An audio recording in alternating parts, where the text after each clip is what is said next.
J'ai très envie de vous parler de Sam Cooley qui, quelque part, propose elle aussi un art total, danse, musique, costume, et qui sort son nouvel album Jawbreaker, le casse-mâchoire. Alors effectivement, la mâchoire se disloque un peu à l'écoute de Sam Cooley qui nous donne une bonne claque, mais dansante, attention la claque, dans une veine post-disco qui rappelle Blondie en plus technoïde. Ça cavale et on l'entendrait presque détruire une boule à facettes à coups de talons hauts sur un dance floor survitaminé.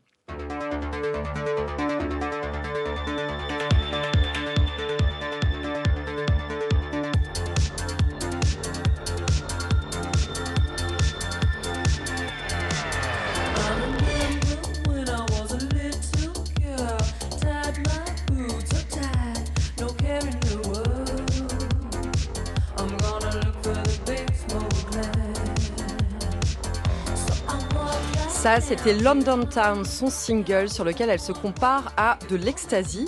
Alors, qui est Sam Cooley? J'ai envie de dire un personnage fantasque et fantastique à la trajectoire pas banale. Australienne, elle quitte le village de surfeurs dans lequel elle a grandi pour devenir danseuse à Hong Kong. Elle a 18 ans et une envie mordante de performer sur scène.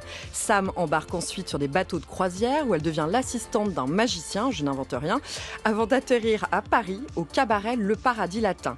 Seins nus, perruques et paillettes, Sam performe une féminité XXL, aussi fantasmée qu'outrancière, résolument camp. Puisque le genre n'est que construction socioculturelle, Sam s'auto-invente. À Patrick Thévenin dans Les Inrocks, elle dit « J'adore l'hyperféminité, l'exagération, les femmes larger than life comme Wonder Woman, Jessica Rabbit ou Marlène Dietrich. » Mais aussi des figures comme Lee Bowery. Et comment elle arrive dans la musique alors? Alors à Paris, sa route croise celle de Marlon Magnier du groupe La Femme qui devient son producteur.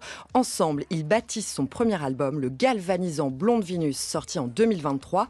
La pop s'y fait hyper et techno et les clips suivent la même veine. Sam Cooley semble sortir d'un rêve ou d'un dessin animé, en tout cas d'une projection mentale, quelque part entre David Lynch et Madonna.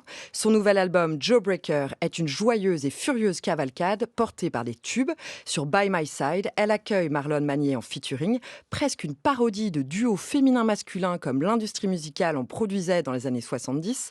Car de l'humour, il y en a beaucoup chez elle. De l'humour qui pique et amène du second degré dans son projet sans jamais lui enlever sa qualité musicale ni sa sincérité. Aux un rock toujours, elle affirme « Je pense que je fais peur aux machos parce que je ne m'excuse jamais d'être moi-même ». C'est exactement ce dont la France a besoin, un peu de piment. On ne peut qu'acquiescer.